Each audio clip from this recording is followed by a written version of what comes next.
ഇപ്പോൾ പടം മൊത്തത്തിൽ നടക്കുന്നില്ലല്ലോ. മൊത്തത്തിൽ തന്നെ ഇപ്പോൾ ഏതോ ഒരു പ്രൊഡ്യൂസർ പറഞ്ഞ് ഇപ്പോൾ 80 പടം സാധാരണ നടക്കുന്നതിൽ ഒരു 10 പടം വരെ നടക്കുന്നില്ല എന്നാണ് പറയുന്നത്. അതിൽ പല ഘടകങ്ങളുണ്ട്. ഹേമ കമ്മിറ്റി ഉണ്ട്. സംഭവം നടക്കേണ്ടത് എവിടെയായാലും നടക്കും. ഇതിപ്പോൾ ഏത് ഇത് പടത്തിൽ സിനിമ ആകുമ്പോൾ കുറച്ച് പബ്ലിസിറ്റി കൂടും. സിനിമയിൽ മറ്റേ ആൾ ഡൈവേഴ്സ് ചെയ്തു എന്ന് പറയുന്നതെല്ലാം ഭയങ്കര വാർത്തയാണ്. അങ്ങനെ എത്ര ദിക്കിലും ചെയ്യുന്നുണ്ട്. സിനിമയിലാകുമ്പോൾ അത് വലിയ സംഭവമാണ്.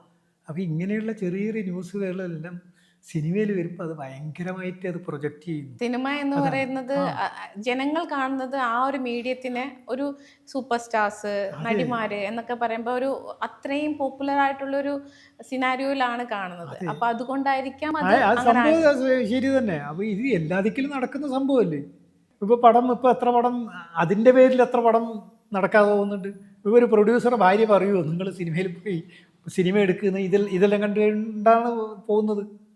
എനിക്ക് തോന്നുന്നതാണ് മൊത്തത്തിൽ സിനിമ ഡൗണായി. ഇനി ഒരു കര കയറണം, നോക്കാം, വരും.